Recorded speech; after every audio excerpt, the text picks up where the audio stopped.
hermanos. Espero que se encuentren muy bien. Bueno, y pues muchísimas gracias por conectarse y por ser puntuales. Eso me anima muchísimo.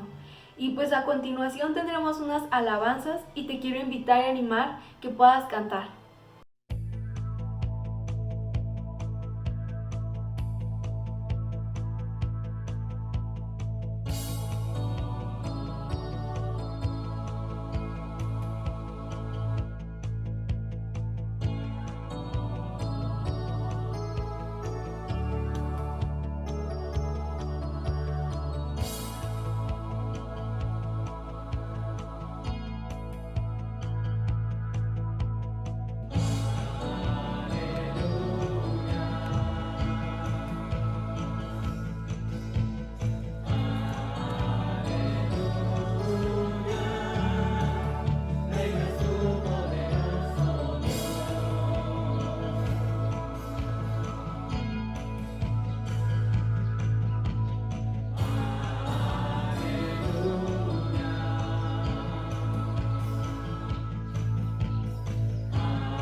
¿Qué tal? ¿Cómo estás?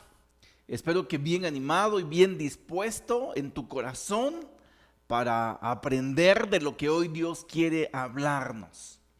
Continuamos con nuestra serie que está basada en la vida de Jonás, del profeta Jonás. Y quiero que podamos empezar haciéndonos una pregunta. Tal vez ahorita no lo vamos a poder profundizar mucho, pero te lo voy a dejar como actividad para que puedas hacerlo. Y la pregunta es, ¿cuál es la realidad de tu vida? Probablemente no es algo en el cual comúnmente pensemos. Así que tú en cada momento, en cada día, tú te despiertes y te hagas esta pregunta. A ver, ¿cuál es la realidad de mi vida hoy? No es mucho, no es muy común, por eso me gustaría que tú pudieras pensarlo. Y si se te hace como muy difícil poder definir esta pregunta, responder esta pregunta, te la voy a digerir más fácil. ¿Cuál es la realidad que guardan tus relaciones? ¿Cuál es la realidad que guarda tu vida respecto a tu salud espiritual, respecto a tu cercanía con Dios? ¿Cuál es la realidad que guarda tu vida respecto a tus finanzas, respecto a tu salud emocional? ¿Cuál es la realidad de tu vida? Porque de pronto, sin darnos cuenta, de manera inconsciente, pareciera que vamos por el camino correcto y de pronto despertamos en medio de una tormenta, como le pasó al profeta Jonás. Y vamos a hacer esta pregunta a Jonás: ¿cuál es la realidad de tu vida? Pero la más importante es esta segunda pregunta: ¿qué vas a hacer con tu realidad? Y así se llama la clase de hoy. ¿Qué vas a hacer con tu realidad? La verdad es que la realidad de Jonás, la que Dios planteaba, era que debía de estar en Nínive, en el llamado de Dios, situado en el lugar que Dios lo quería para sus propósitos. Pero la realidad era que él quería estar en Tarsis huyendo de Dios y ahora mismo está en medio de una tormenta. Esa es su realidad. No quería estar en esa realidad, tanto que se durmió para evadir la realidad. Pero esa era la realidad, estar en medio de una tormenta. Nada más para que puedas acordarte, ahí en Jonás 1, 2 y 3, leemos y nos dice: anda, ve a la gran ciudad de Nínive y proclama contra ella que su maldad ha llegado hasta mi presencia. Jonás fue, pero en dirección a Tarsis, para huir del Señor. Bajó a Job, donde encontró un barco que zarpaba rumbo a Tarsis. Pagó su pasaje y se embarcó con los que iban a esa ciudad, huyendo así del Señor. Como te compartía, la realidad que Jonás quería que tuviera en este momento era estar lejos de Dios, lejos de su voluntad, huyendo de Él. Pero la realidad es que despertó en medio de una tormenta. Tormenta que en este caso, te acordarás, Dios planeó con un propósito. Y el propósito era despertar de su apatía espiritual, para que Jonás se pudiera volver a Él, volver a Dios. Y es probable que ahorita mismo, si tú haces este ejercicio, que te animaría a que lo hicieras, de poderte preguntar: ¿cuál es la realidad de mi vida? Que en medio de esta realidad tú puedas utilizar este tiempo para despertar de esta realidad. Por eso la segunda pregunta es muy evidente: ¿qué voy a hacer con mi realidad? ¿O qué vas a hacer con tu realidad? Vamos a continuar donde nos quedamos la semana pasada, y en Jonás 1:10, para acordarte, al oír esto, los marineros se aterraron aún más, y como sabían que Jonás huía del Señor, pues él mismo se los había contado, le dijeron: ¿qué es lo que has hecho? Te acordarás, aquí es donde lo dejamos. ¿Qué es lo que has hecho?, le dijeron. Y si es algo sorprendente, es un llamado a nuestras vidas cuando la gente que no es de Dios nos confronta a la gente que sí somos de Dios. Y eso fue lo que le pasó a Jonás.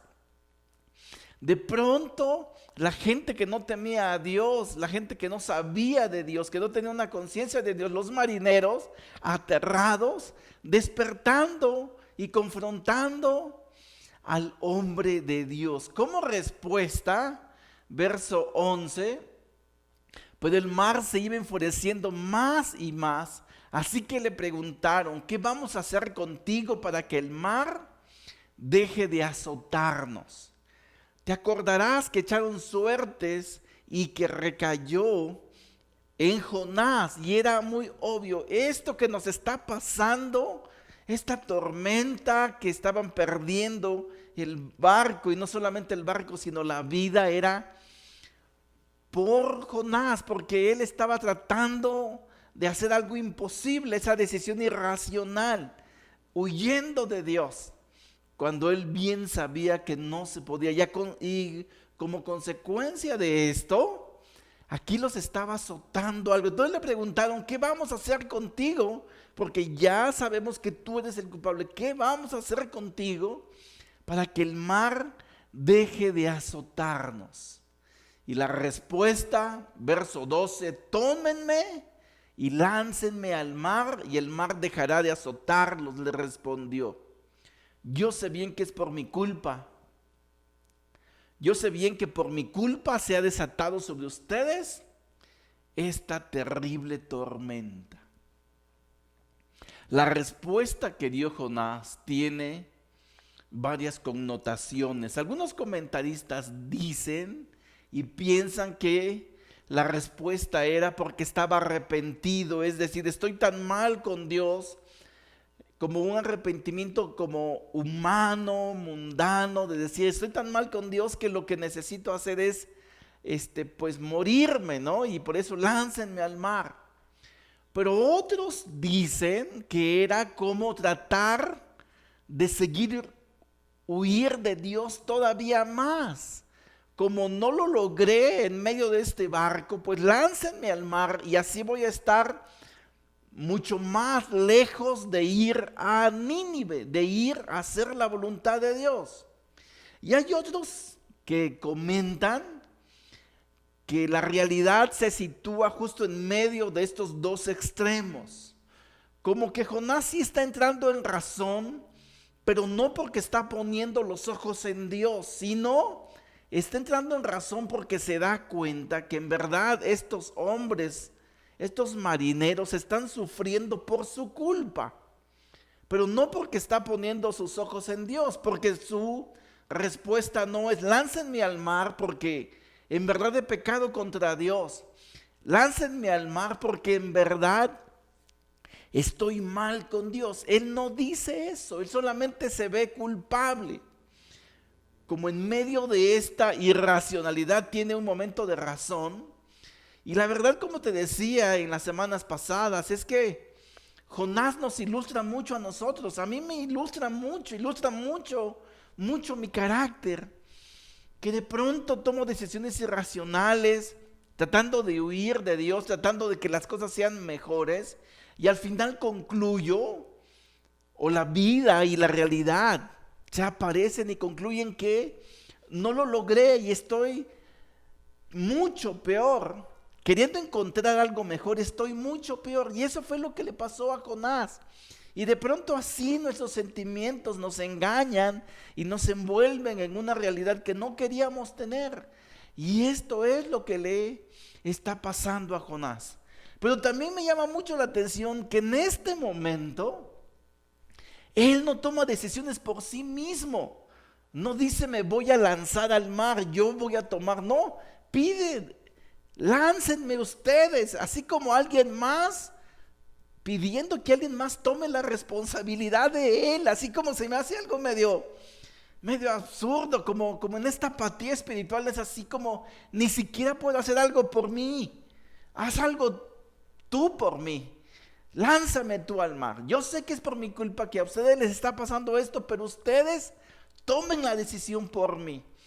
Y eso muchas veces nos pasa, pero también me sorprende mucho lo que pasó con estos marineros, porque fíjate en su respuesta primera. La respuesta primera de estos marineros, porque ya se sabe bien que sí es por causa de Jonás, que sí es por su culpa. Él mismo lo reconoce. Pero esta culpa está afectando a ellos, es decir, ya sin la culpa, no es mi culpa, dicen los marineros, pero sin mi culpa de todos modos la tormenta me está azotando a mí y estoy también a punto de perder la vida. Y esta es la realidad de ellos, realidad que Jonás no quiere mirar. Verso 13. Sin embargo, en un intento por regresar a tierra firme, los marineros se pusieron a remar con todas sus fuerzas, pero como el mar se enfurecía más y más contra ellos, no lo consiguieron. Esto ilustra mucho la realidad de nuestras vidas, la realidad de nuestro carácter. Ya Jonás les dio las respuestas y ellos no quisieron tomar esa respuesta. Y a veces los comprendo en mi racionalidad, comprendo y digo, si hay un hombre que dice que yo lo lance al mar y se va a calmar, pero ya me ha dicho otras cosas y no han pasado, pues le busco por mi lado. Y fue lo que hicieron ellos. En medio de la tormenta, estos marineros, tratando de salvar su vida, hicieron algo en verdad casi imposible, y resultó imposible. Se pusieron a remar con todas sus fuerzas, tratando de salvarse por ellos mismos. Y yo sé que esta es una de las primeras cosas que hacemos, particularmente las personas que no tememos a Dios, pero también las que decimos temerle, las personas que conocemos. Nuestra primera opción muchas veces no es Dios. Nuestra primera opción es tomar nuestras propias soluciones, tomar nuestras propias respuestas, hacer las cosas a nuestra manera. Y aunque aquí pareciera algo ilógico, ellos tomaron la forma ilógica, tratar de remar contra todas sus fuerzas. ¿Has visto alguna vez alguna película para poder como entender esto? Película de barcos antiguos, de una tormenta, así un mar embravecido, olas grandes azotando todo, y ellos queriendo remar para salir de ahí. Y sucedió lo que nosotros podemos ver desde acá, ¿no? Dice, pero como el mar se enfurecía más y más contra ellos, no lo consiguieron.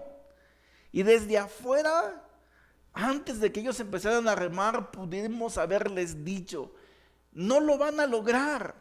¿Para qué remas? No lo vas a lograr. Pero nosotros luego queremos remar. La gente quiere remar, quiere salir por sus propios medios. Y aquí gritándole, ¡hey! No lo van a lograr. Y como sucedió, no lo lograron. Verso 14. Entonces clamaron al Señor: oh Señor, tú haces lo que quieres. No nos hagas perecer por quitarle la vida a este hombre, ni nos hagas responsables de la muerte de un inocente. Me sorprende mucho esta parte. Es la primera vez en este libro, en este primer capítulo, donde se hace una oración a Dios, al Señor, al Creador, al Dios Todopoderoso. La primera vez que se hace una oración. Pero me sorprende aún más que quienes hacen esta oración a Dios, verso 5, habíamos leído que ellos estaban orando a sus dioses. Aquí ya no es a sus dioses, aquí ya es a Dios, al Señor, a nuestro Dios Todopoderoso. Y quien hace esta oración no es Jonás. Quien hace esta oración son estos mundanos, paganos en lenguaje de iglesia. Estos hombres que no temen a Dios son los que están orando. ¿Y dónde está Jonás, que no está orando? Y me sorprende mucho más las dos cosas que oran.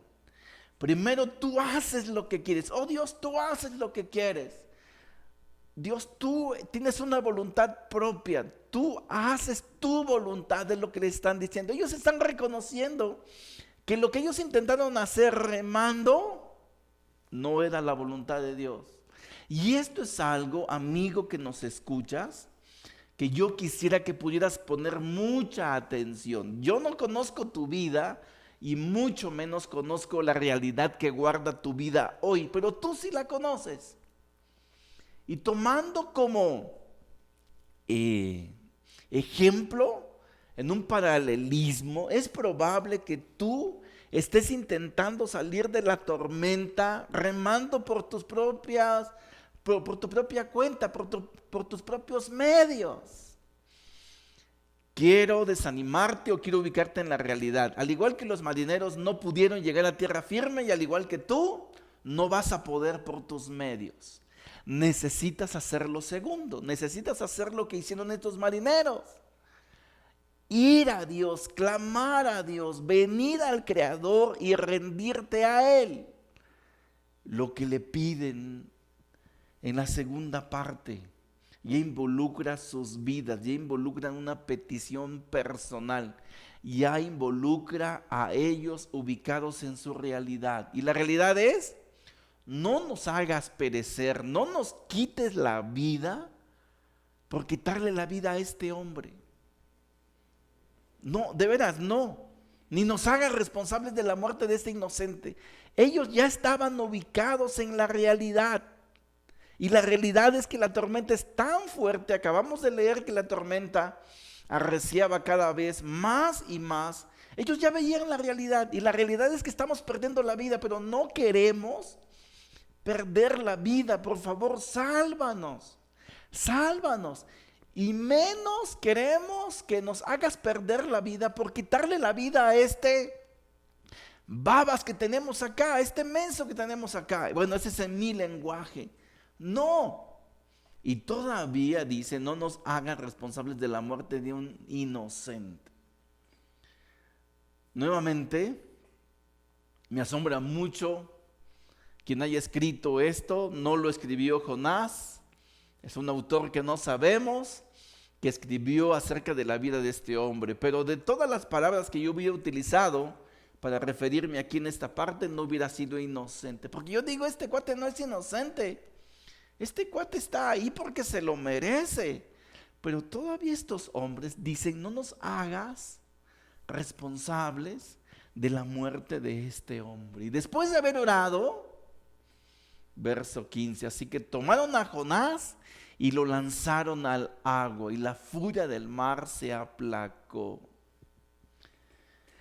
Hagamos un ejercicio de imaginación. Imaginemos este momento. Ya te decía yo el domingo pasado que esta escena la leemos aquí sentados, tranquilos, pero no se desarrolló en un ambiente tranquilo. Era una tormenta, era en gritos. Cuando van a despertar a Jonás, así en gritos: ¿quién eres? ¿De dónde vienes? ¿Qué has hecho? Era en un instante de perder la vida. Lo lanzan y después viene una calma. El mar se aplacó. Terminó la tormenta. Salió el sol, tal vez, que empezó a calentar sus cuerpos. Tal vez era como una tensa calma. Jonás desaparece de la escena, él es lanzado al agua. Y vamos al verso 16, ¿qué hace? Al ver esto, al ver la calma, al ver la paz, los marineros, dice que se apoderó de ellos un profundo temor al Señor, a quien le ofrecieron un sacrificio y le hicieron votos. Se apoderó de ellos, se infundió en su ser un profundo temor al Señor. Un temor, no miedo. Al inicio leíamos del gran miedo que tenían. Ahora no tienen miedo, ahora tienen un gran temor. ¿Qué es un temor? ¿Qué es temor al Señor? No es miedo. En el Salmo 130, versos 3 y 4, el salmista nos los expresa así: Señor, si llevaras un registro de nuestros pecados, ¿quién, Señor, podría sobrevivir? Pero tú ofreces perdón para que aprendamos a temerte. Qué impresionante. Tú ofreces perdón para que aprendamos a temerte. Y fue lo que estos hombres tuvieron. Vieron el perdón, vieron cómo no perecieron, no se murieron, no acabó sus vidas acá. Y lo que despertó en ellos en ese momento fue un temor, una reverencia, un respeto por Dios. El reconocerlo como Dios. Esto que había pasado en sus vidas no fue por casualidad. Esto que pasó en sus vidas, ellos dijeron, esto es por ti, Dios, Dios creador. Empezaron como politeístas, empezaron orando a sus dioses y aquí estaban vueltos a Dios, arrepentidos de sus pecados, perdonados, y eso despertó, dice el salmista, un temor reverente a Dios. Nada más para recordarte en Jonás 1:9, cuando él se identifica, dice, soy hebreo y temo al Señor, Dios del cielo que hizo el mar y la tierra firme, le respondió. Jonás dijo, temo al Señor, pero no lo estaba temiendo, pero ellos sí lo estaban temiendo. Y lo segundo que hicieron, la segunda parte, esto que está subrayado en azul, dice, a quien le ofrecieron un sacrificio y le hicieron votos. Un sacrificio era la forma que en aquel tiempo había para poder mostrar gratitud a Dios. Ellos mostraron gratitud y le hicieron votos, es decir, se comprometieron con Dios. ¿Sabes qué es lo más sorprendente de esto? Jonás ya no está en el barco y Jonás no vio todo lo que esto pasó. ¿Qué significa esto? Que Dios es capaz de atraer a personas a Él a pesar de nosotros. Y eso en términos prácticos, ¿qué significa? Que necesitamos alejarnos de Dios y ser hipócritas para que la gente venga y conozca a Dios. No, para nada significa esto. Pero esto nos muestra de manera muy clara cómo nuestra apatía espiritual, cómo alejarnos de Dios puede afectar a muchas otras personas. No nada más nos afectamos a nosotros mismos. Estos hombres respondieron a Dios cuando se vieron salvados.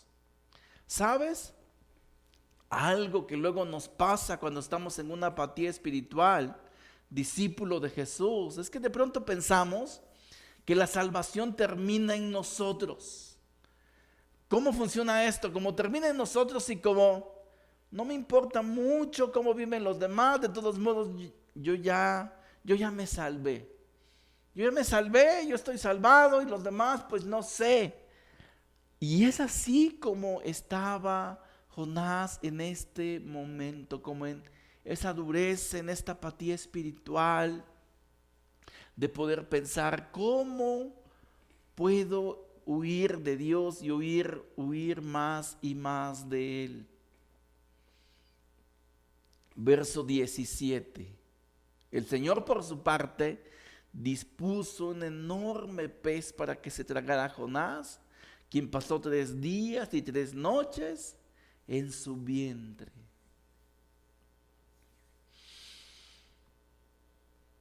Cuando leemos esta parte, y si este libro solamente se terminara acá, esto parece una tragedia. Y con esta idea fue la que se quedaron los marineros. Ellos arrojaron a Jonás al mar y ellos tal vez pensaron que Jonás se habría muerto. Por eso nos ilustra muchísimo algo que te decía semanas pasadas, que se expresa mucho como cuando Dios le pidió a Jonás que fuera a Nínive, él en vez de ir a Nínive bajó a Jope y después bajó al barco y después bajó a dormir.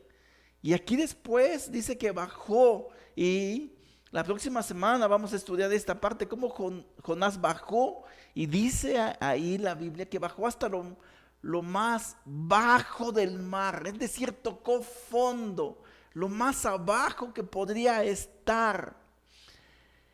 lo más abajo espiritualmente, lo más dormido espiritualmente, como alguien puede estar. Y la pregunta sería, ¿cómo se despierta alguien espiritualmente? ¿Cómo se despierta alguien que está dormido?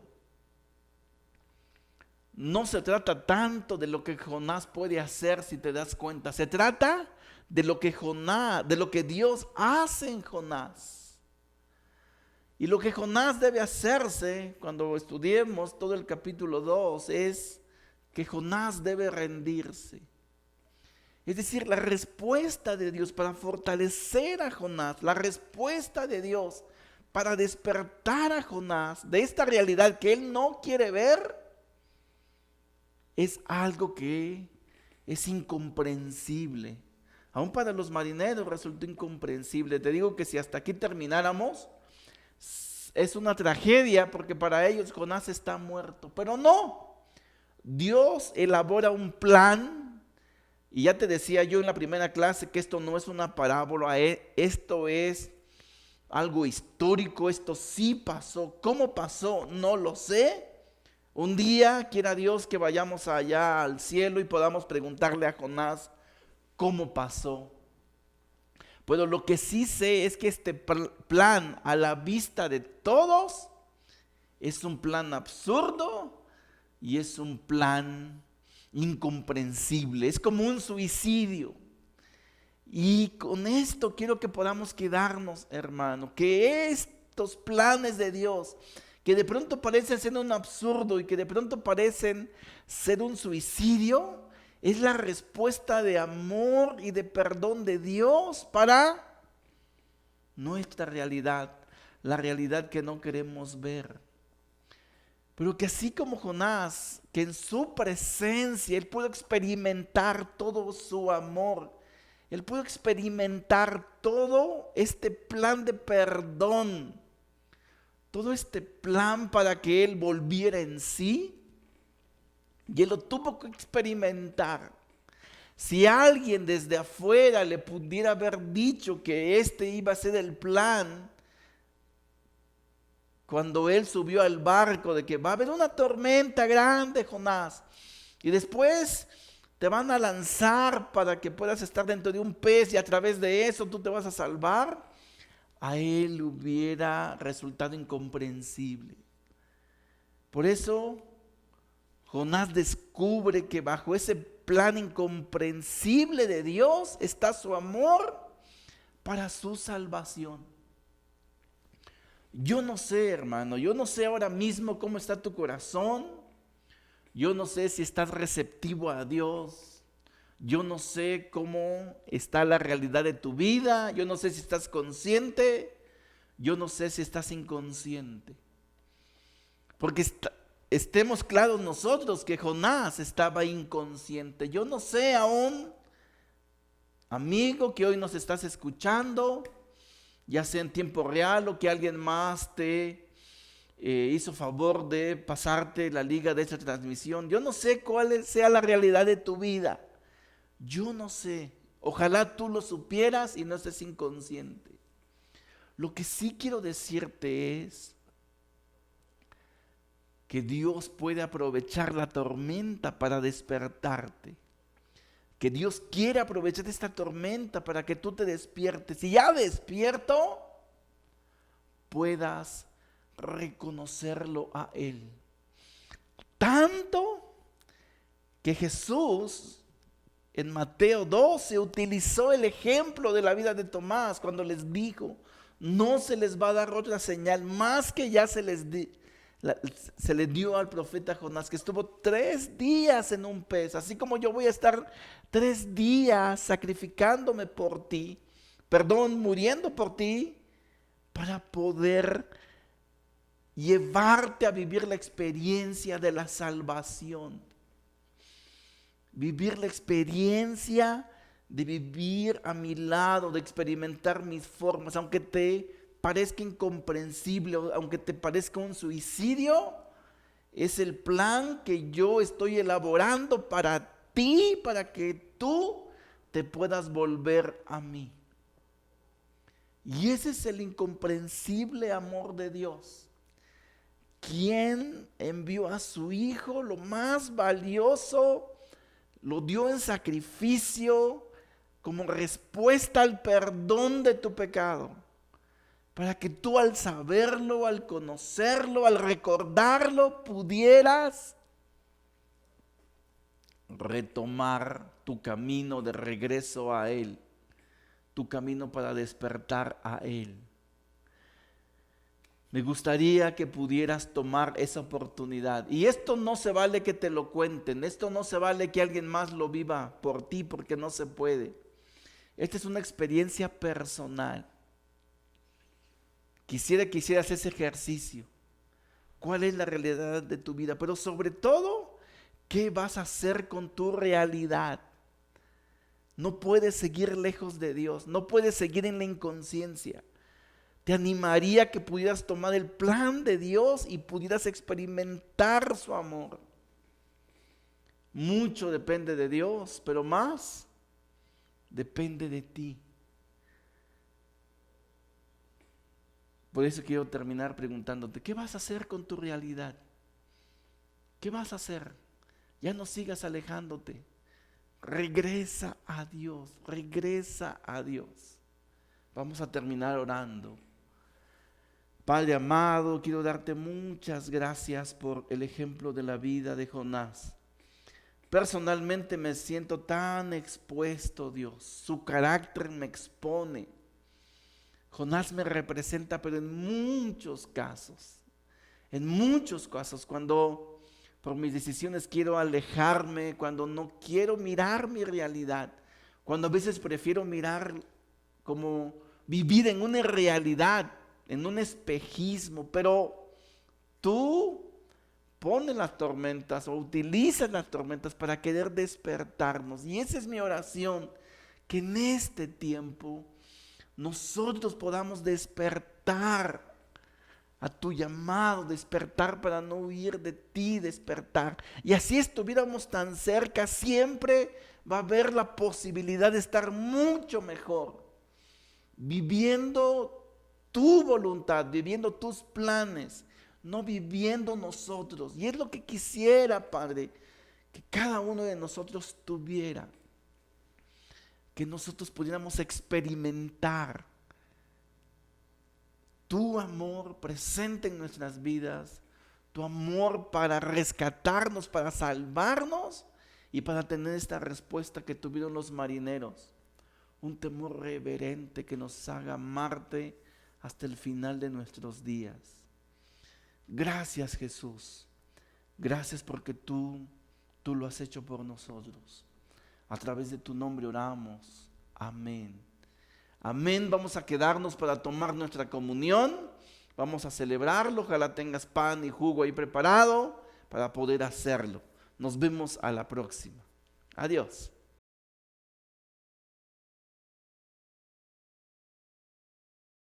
Hola, ¿qué tal, mis hermanos? Gracias por conectarte con nosotros el día de hoy, en esta mañana. Espero que te encuentres muy bien.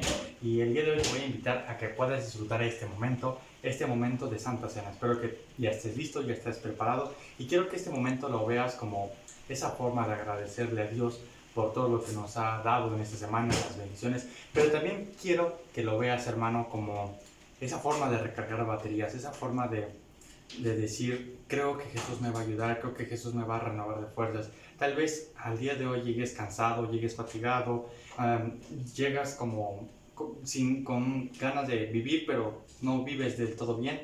Y el día de hoy, hermano, este momento es para eso, para recordar el sacrificio que Jesús hizo y reconocer también que Jesús creyó en nosotros, que Jesús especialmente creyó en ti, porque supo desde el principio de lo que eras capaz, de lo que eres capaz de hacer, de cómo tu vida va a servir para que otras personas puedan llegar a Jesús, puedan llegar a conocer de Dios. Y Jesús creyó en ti, mi hermano. Así que este día yo te invito a que puedas tomar esta Santa Cena con ese objetivo, con el objetivo de que podamos nosotros después de esta Santa Cena volver a vivir para Jesús.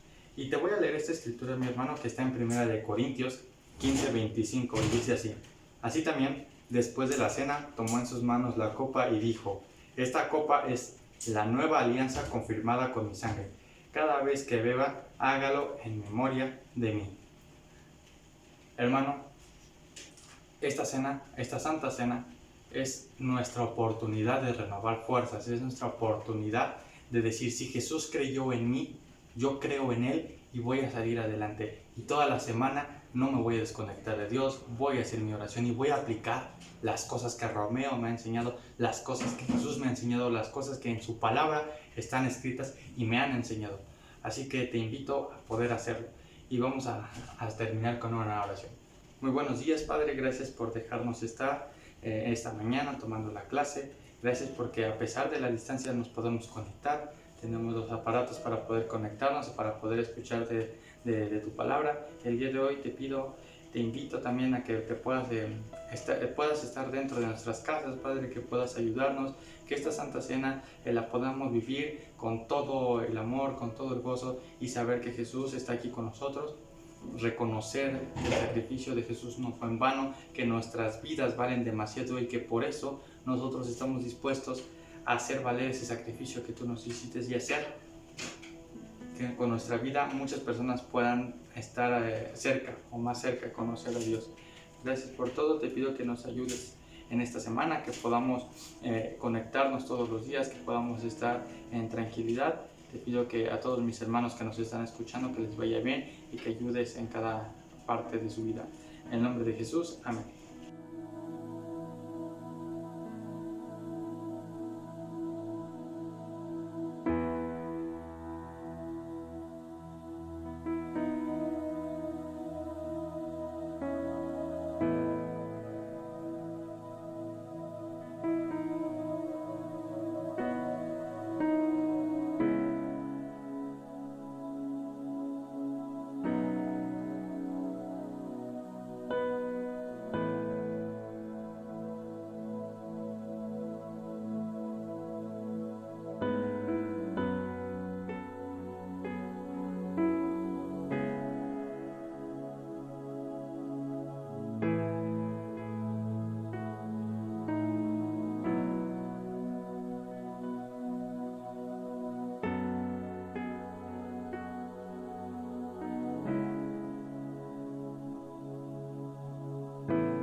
También, mis hermanos, te voy a invitar a que puedas ofrendar de las bendiciones que Dios nos ha dado a través de esta semana, a través de nuestro trabajo. Y te voy a leer una escritura que está en Malaquías 3:10. Dice: traigan a mi templo sus diezmos y échenlos en el cofre de las ofrendas, así no les faltará alimento.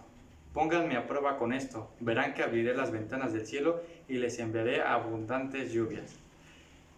Quiero que esta ofrenda, hermano, la relación es no solamente con el tema económico, con dar nuestros diezmos de lo que hemos ganado, es importante, pero también nuestra ofrenda es esa parte de nuestro carácter, de nuestra vida, de nuestro corazón, de nuestros pensamientos, de nuestros sentimientos.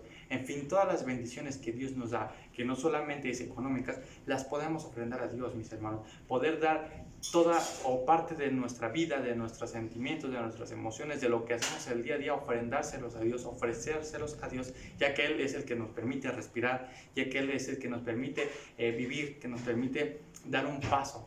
Así que, hermano, no solamente lo relaciones con el dinero, sino que también lo relaciones con tu vida. Ofréndale esa parte de tu vida a Dios, ya que Él es el que te dio la vida, es el que te dio todas las riquezas abundantes que tienes alrededor tuyo. Solamente con que voltees alrededor tuyo en este momento te darás cuenta de que eres más rico de lo que pensabas. Así que, amigo, hermano que nos estás escuchando, ahí te invitaría a que pudieras ofrendar de todo corazón, de todo amor y con toda la gratitud del mundo que se merece. Muchas gracias.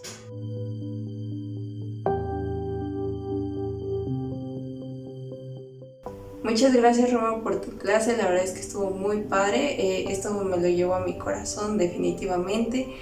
Los invito a que también puedan guardarlo en su corazón, y no solamente eso, sino también llevarlo a la práctica. Y muchas gracias porque se quedaron a ver esta clase. Los invito a que nos sigan en nuestras redes sociales que van a estar apareciendo en pantalla.